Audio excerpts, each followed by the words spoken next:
termasuk kita keempat ini, tiba-tiba aja waktu menggarap yang ketiga itu muncul ide untuk menulis ini.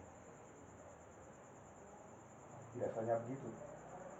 Begitu belum selesai, berikutnya sudah kebayang lagi. Nah ini petiklah hikmah dari sebaik-baik kisah. Nah, saya coba memahami, membaca kisah Nabi Yusuf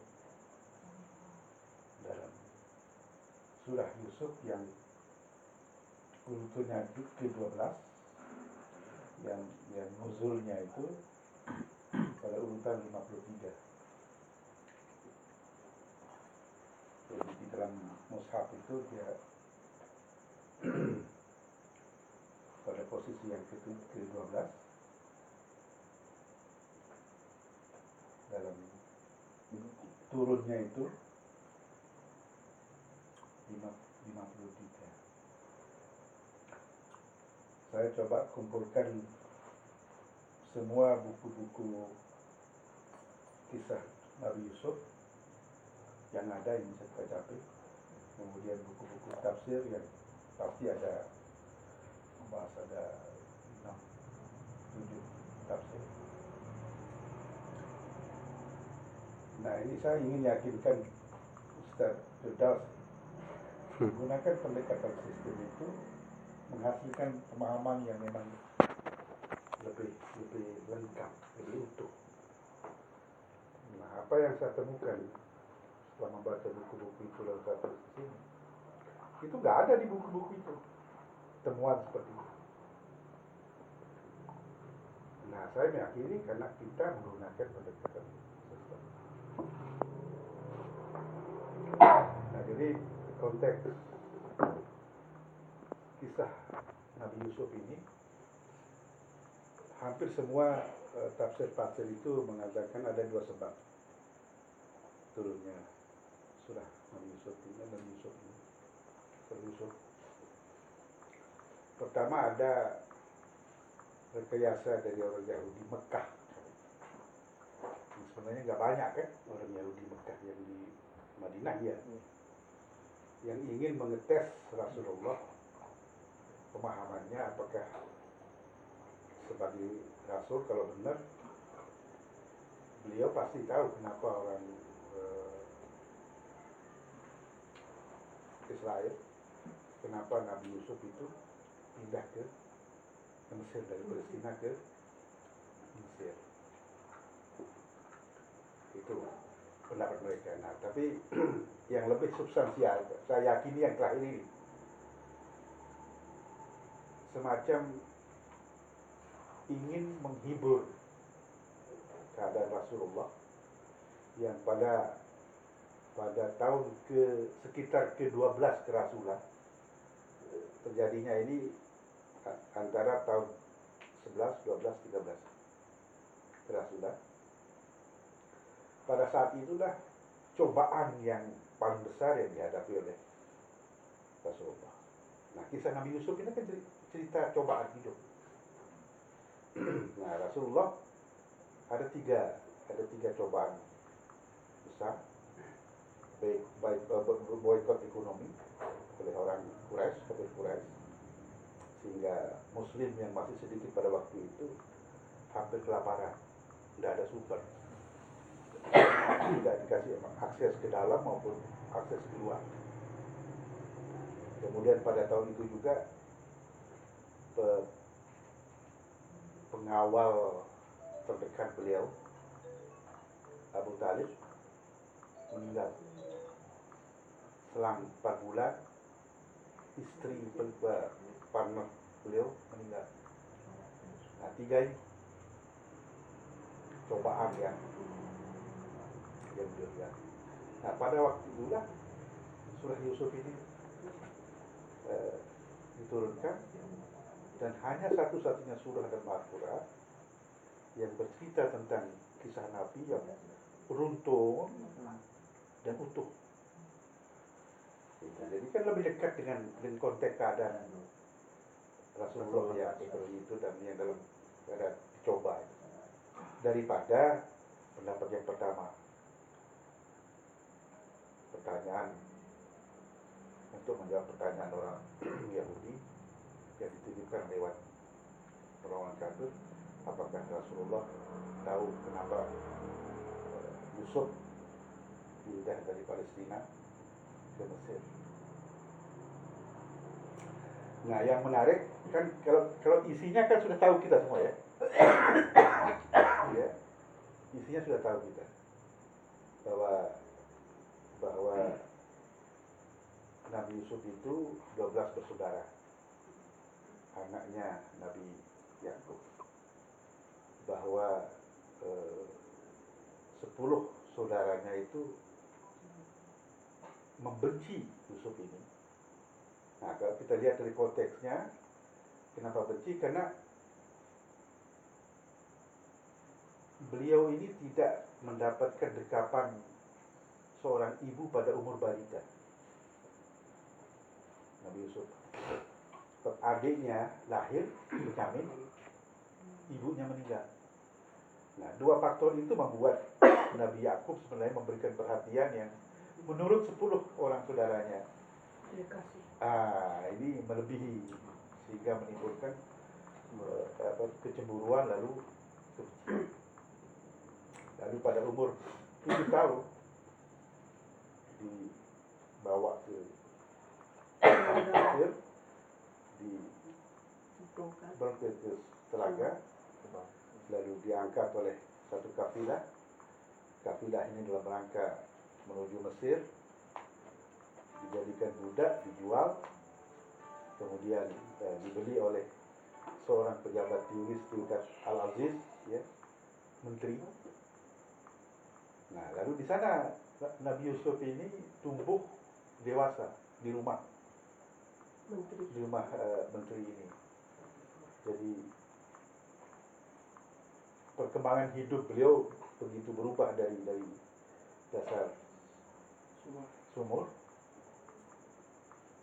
dibawa walaupun dijual, tapi akhirnya hidup di tengah-tengah satu keluarga yang tidak punya anak. Nah, tapi di situ pula cobaan itu mulai. Begitu tampan Nabi Yusuf itu. Ya. Nah, kalau menurut kisah ini tetesan dari kecantikan ibunya. Nabi Yakub itu punya 4 istri. Leh namanya istrinya Yusuf. Ibunya Yusuf ini paling cantik. Nah, jadi rupanya genetika ibunya. Tapi itulah yang membuat dia digoda, kan?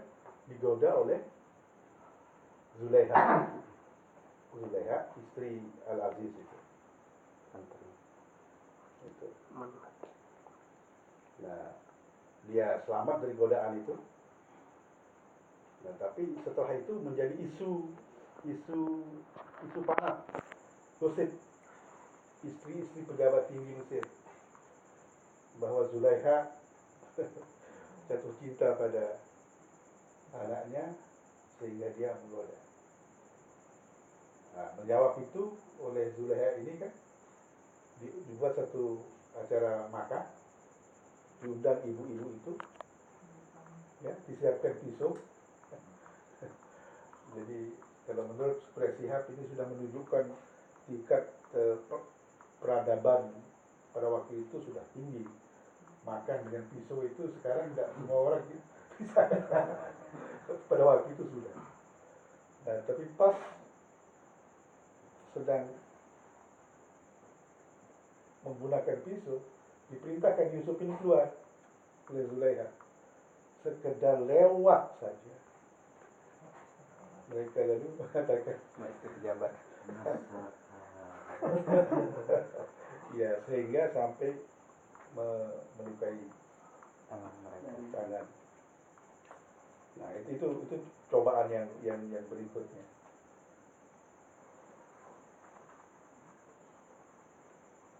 Zulaiha dan ibu-ibu pejabat itu sama-sama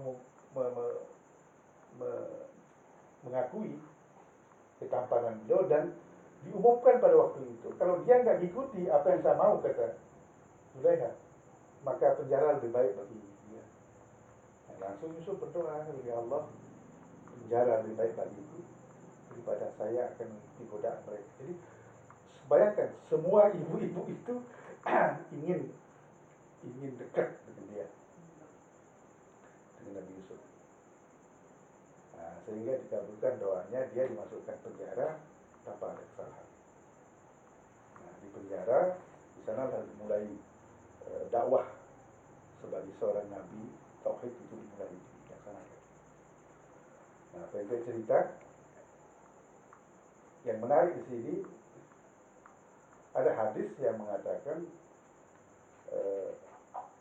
bahwa Nabi Yusuf ini di penjara itu 12 tahun.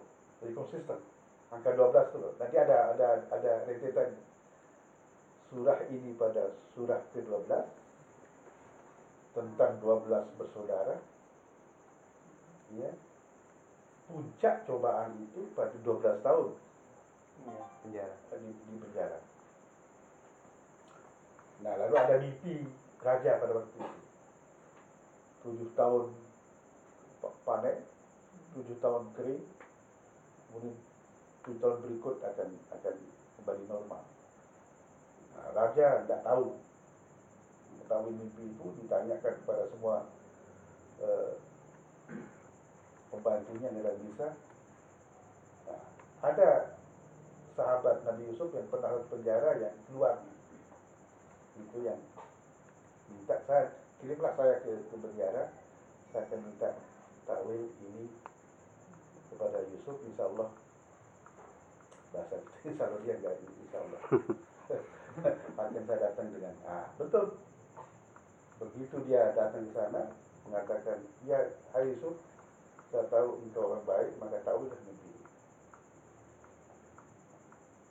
Nah, dijadikan sebagai alasan oleh Yusuf tidak menjawab apapun kecuali langsung menjawab pertanyaan itu. Saya tidak minta imbalan apa, itu langsung. Jadi tidak ada titik-titik. Tiga cerita itu disampaikan kepada raja. Begitu takjubnya raja mendengar takwil mimpi Nabi Yusuf yang tadi itu, akan terjadi paceklik, kemudian akan terjadi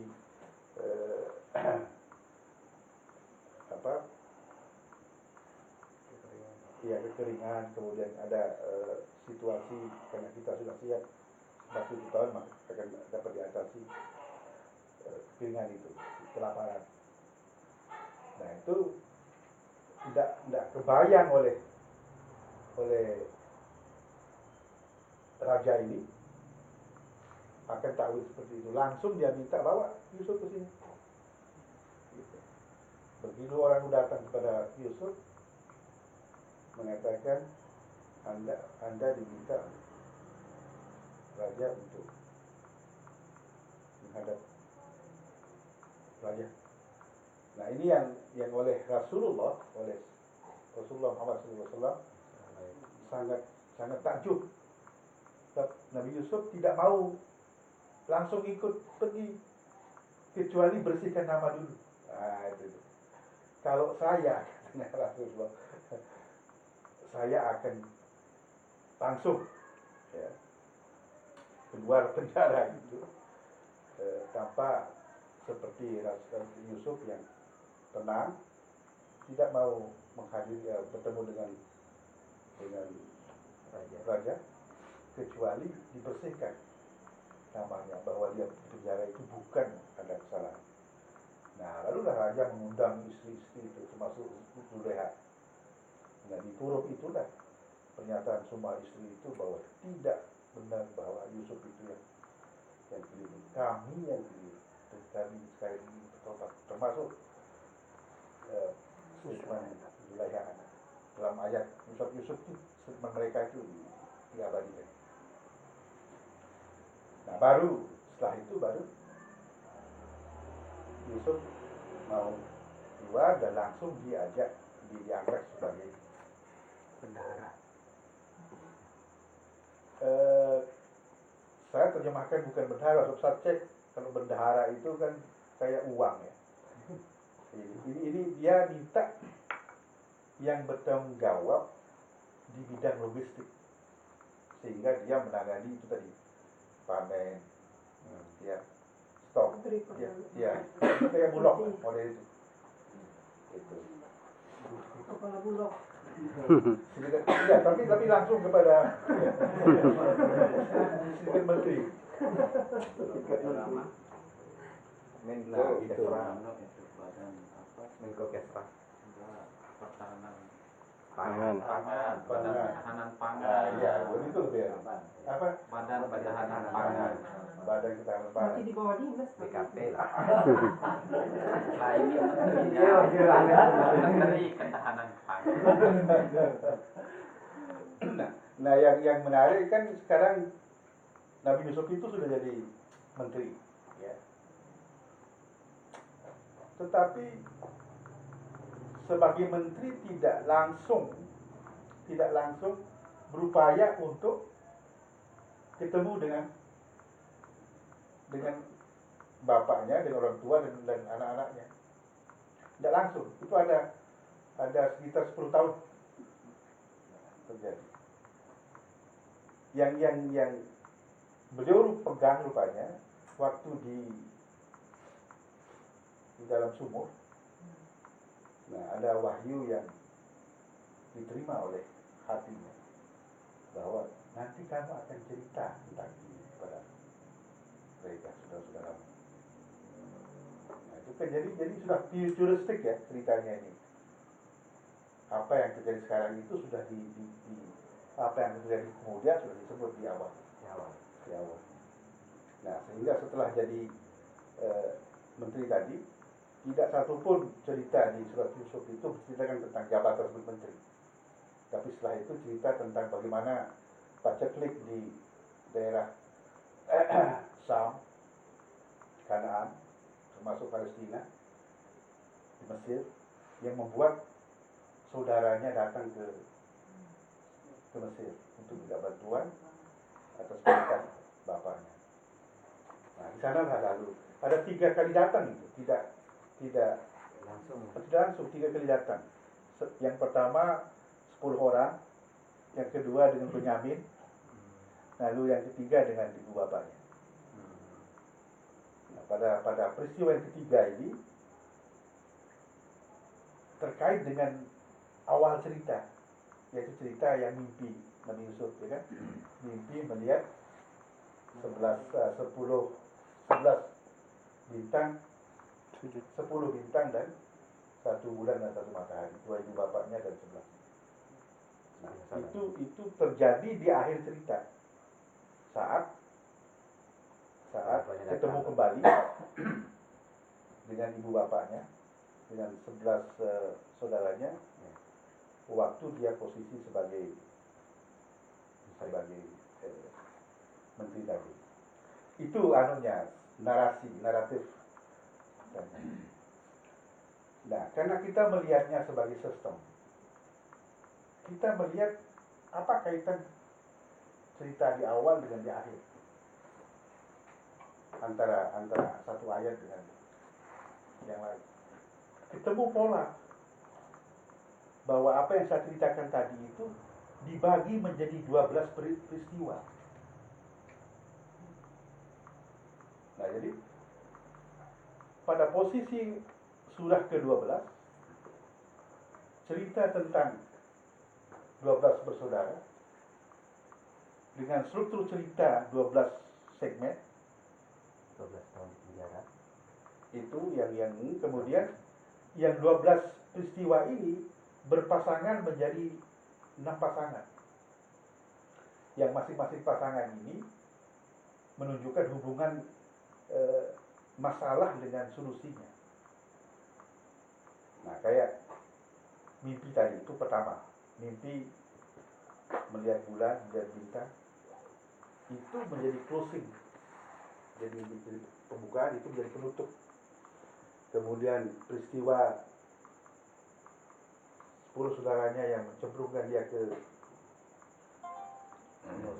sumur, itu berujung dengan waktu Yusuf bercerita tentang saya ini Yusuf. Ini ya, saudaraku Benyamin. Yang ujungnya adalah saudaranya ini minta maaf. Begitu juga peristiwa godaan Zulaikha dengan istri-istri ini berujung berpasangan dengan waktu dikumpulkan oleh raja untuk ditanya apa yang terjadi dengan Yusuf. Yang waktu itu semuanya mengatakan Yusuf nggak salah, yang salah kami. Jadi begitu berpasangan, dan akhir ceritanya itu Islami benar, tidak ada yang cerita tentang membunuh tapi tidak minta maaf, tobat kan. Kemudian istri-istri itu yang menggoda, mengakui kesalahannya, lalu bertobat, minta maaf. Jadi itu polanya, ketahuan dari segi makna angka itu. Jadi angka 12 itu tidak punya makna. Yang kalau kita tidak pahami lebih dalam, ya kita tidak ketemu. Ini karena kita coba telusuri, maka 12 itu saya coba telusuri, ternyata 25 nabi yang disebut dalam Al-Quran itu dibagi dua. 12 itu adalah nabi-nabi di luar Bani Israel, 12 berasal dari Nabi Israel. Setelah Yusuf, jadi Yusuf itu di tengah-tengah.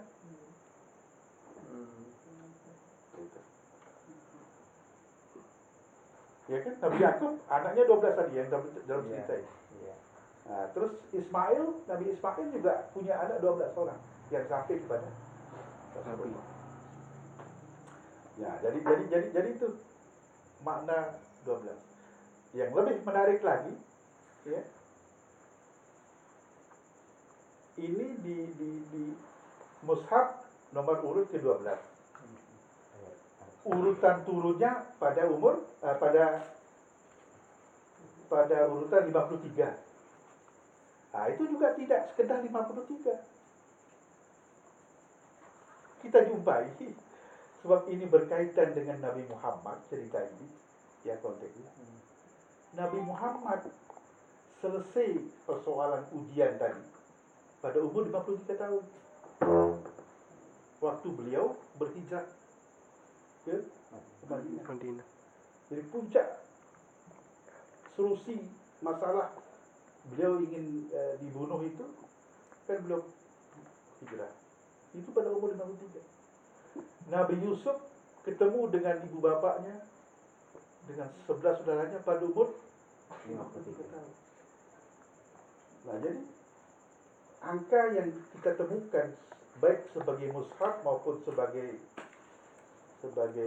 urutan nuzulnya itu punya makna real, empirik yang konsisten gitu.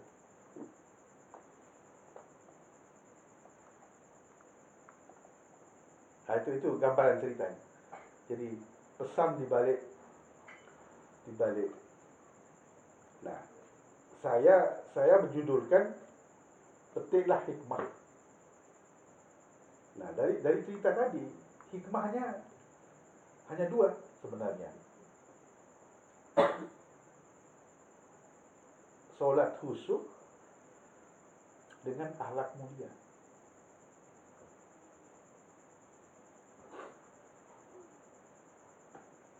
Kalau kita sholat, tapi setelah sholat kita tidak berakhlak mulia, sebenarnya itu tanda bahwa sholat kita tidak diterima.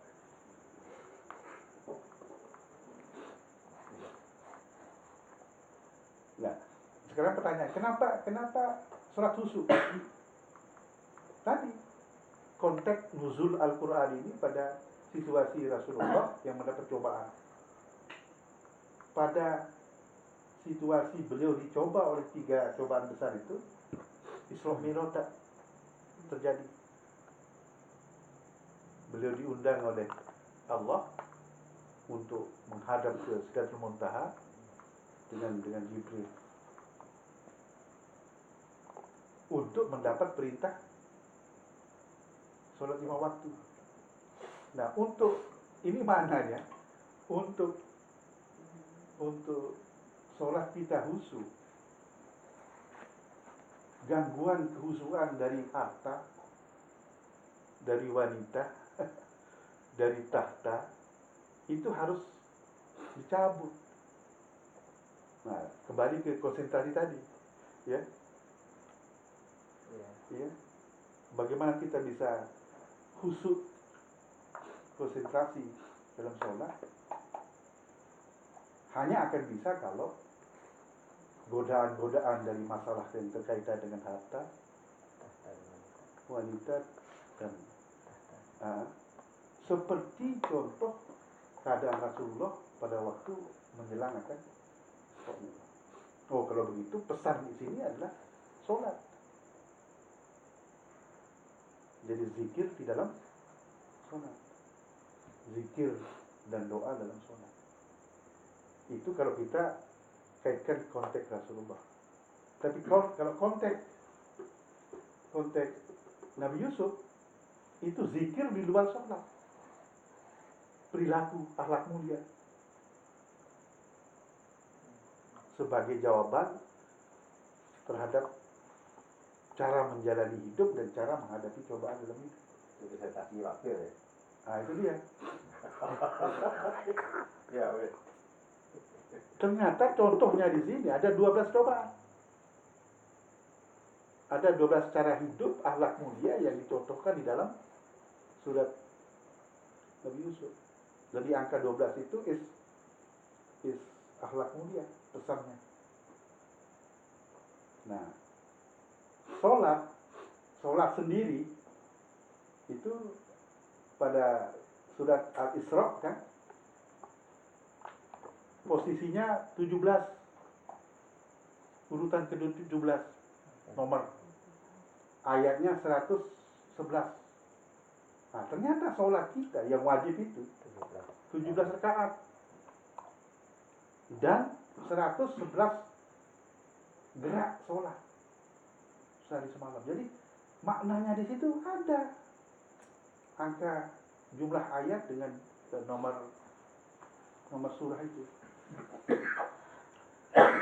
Nah, ini yang berkaitan dengan akhlak mulia sebagai pesan hikmah dan usul ini.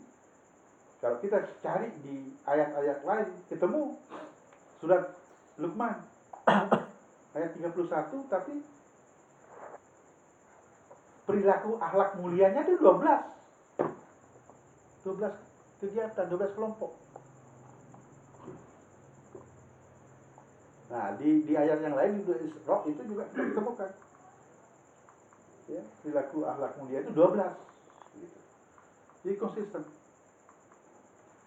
Nah, jadi singkat cerita, hikmah yang kita maksudkan di sini adalah pentinglah hikmah untuk bisa mendirikan sholat dengan khusyuk dan setelah sholat berperilaku akhlak mulia dari kisah